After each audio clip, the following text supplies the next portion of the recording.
So I saw something rather disturbing, and I thought it wise to share it with every single one of you because I want to keep my now 17,000 subscribers. Thank you all for subscribing. So enter this Femen activist.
I have tried and tried and tried to watch it without throwing up, but it's not possible. I think it's brilliant that she required so much help to get up there. That's amusing. Now, there is an article I found to go with this, and I thought it wise to have a little look at that as well. It reads, Naked Femen activist goes full Donald Trump in Kiev nuclear protest.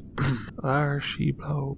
Now, written across her chest are the words, Mr. Big Button. Now, I couldn't tell because the video is pixelated, and there's an article which has just blurred her, I think they're knockers, out, and there's writing all over her. It's quite difficult to understand, and this is in protest to the dick measuring contest between Kim Jong-un, world glorious leader of amazing socialist nation, the People's Democratic, and Donald Trump. I'll be honest, both are petulant idiots, so no one should be near a nuclear button. I don't think anyone should anyway. But this isn't the kind of protest that's going to get them to stop. And I'm hoping that on your face is makeup, like a kind of prosthetic to make your face look more... I'm trying so hard not to be cruel. But this isn't really much of a protest when someone sits on the sign for the Embassy of the United States of America looking like they might fall off like Humpty Dumpty, but bounce down. Yeah, hair's pretty damn good though. It's a good impression. And a nice OK symbol. Yeah, we've got to get some of that white power in there as well. So we will continue with the article. A topless Femen activist braved the cold Ukrainian winter. I think she may have been okay for one large reason. To impersonate Donald Trump outside the US Embassy in Kiev on Friday, the near-naked Trump was helped clamber onto the US Embassy sign by two clothed activists. Cowards. Take them off for the team. Trump carried a nuclear football with her and had the words Mr. Big Button emblazoned across her chest, which I only found out because of the article. And I love this idea of a suitcase with the word nuclear football. If I remember correctly, Kim Jong-un indicated he had a button on his desk. I think you should have put a table out there somewhere, just next to the phone, a red phone, implying it's in the Oval Office. Instead, whatever. The unnamed activist, complete with a Trump-esque wig and makeup, gestured to onlookers in the style of the president as she protested his ongoing war of words with North Korean leader Kim Jong-un.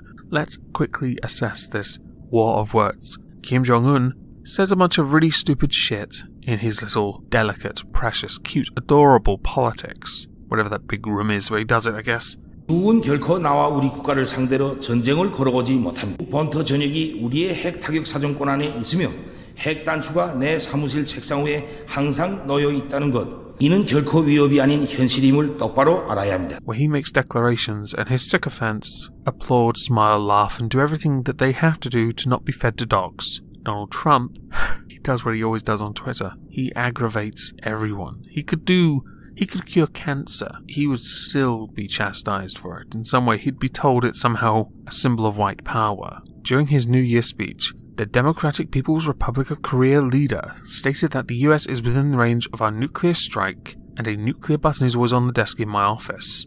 To which Trump tweeted, I too have a nuclear button, but it is much bigger and more powerful than his, and my button works. See? Dick measuring. Did you really need to go out there and get a bit of frostbite on your blubber. It's quite disturbing. Speaking after the protest, the activist said that the dick measuring contest, well, at least you admitted that, between the two leaders must stop, and that Femen wanted to send their greetings to Donald Trump and his patriarchal system. Totally. That's why he's surrounded by women all the time. Femen was founded in Ukraine in 2008. It became famous for its provocative protests. They're not provocative, they're freaking disgusting, which involved female activists bearing their chests, often daubed with slogans to highlight issues such as prostitution, women's and LGBT rights, fascism, and religious intolerance. Femen is a fantastic organisation. We should all support it, of course. Then to do so would be considered, yeah, I don't think you can. No, men can't. Sorry, guys. You're just going to have to try not to look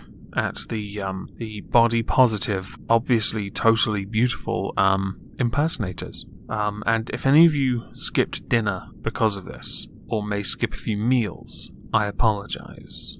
Now, just before we finish, I want to talk about something that was recently sent to me, and I also want to play it. This is Catherine. She and I were having a little exchange on Twitter over an article that came up on my phone, which I'm still not sure if I'll cover or not. I might do, because there's a lot more to it. Anyway, she very kindly sent me a replacement to a Sammich video in the form of music, and I think it's beautiful, and I would like you all to listen to it. Her Twitter and YouTube channel are linked below. Please consider subscribing or following her, and I hope you all have a lovely day.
Okay, so I'm not going to do an entire video on the subjects we were talking about, and instead I'm going to talk about it now. This article kept cropping up on my phone. To me, it fascinated me. Not the Trump thing, because every time I get a news alert, Trump's mentioned somewhere. But the Sleeping Beauty one. The princes and Snow White and the Seven Dwarfs and Sleeping Beauty are sex offenders. Now, I put the picture of that on Twitter and was then educated by Catherine that the original stories did in fact make them out to be sex offenders. As we know, as the generations have gone by, Disney have reimagined their stories, retold them, to kinda match 10 years ago, each time that is. To the point where they're now doing live action and are being all-inclusive, because why not? I don't care. They own everything. I don't think they care these days. In any case, the original stories did in fact portray them, the princes, as sex offenders, and it's pretty bad. But the article makes no mention of this. It talks about consent. Which means to me they lost an opportunity to actually have a legitimate position, but then at the same time not, because how the stories have changed each time, and it makes me wonder, like definitions, can stories change like that? I think the answer is yes, but at the same time I'm not entirely convinced. And I would love to know what you all think about this, because I personally am not huge on Disney, but I do understand that the stories had this way of capturing the mind of children. My sisters were obsessed with the Disney movies as kids. They wanted to be princesses, whereas I wanted to climb trees and play in mud, and that's not even a joke. I really did love going down the banger track. But do you think the whole consent nonsense, with the way the stories are currently told, stacks up as an indicator of committing a sex offence, considering what the story is trying to tell you and the very fact that they're using magic. For God's sake, magic's not even... I don't even know why I'm continuing this for that long. It was a pointless article. They had a leg to stand on, but they blew it. I will link that below. The article, yes. Anyway, have a nice day.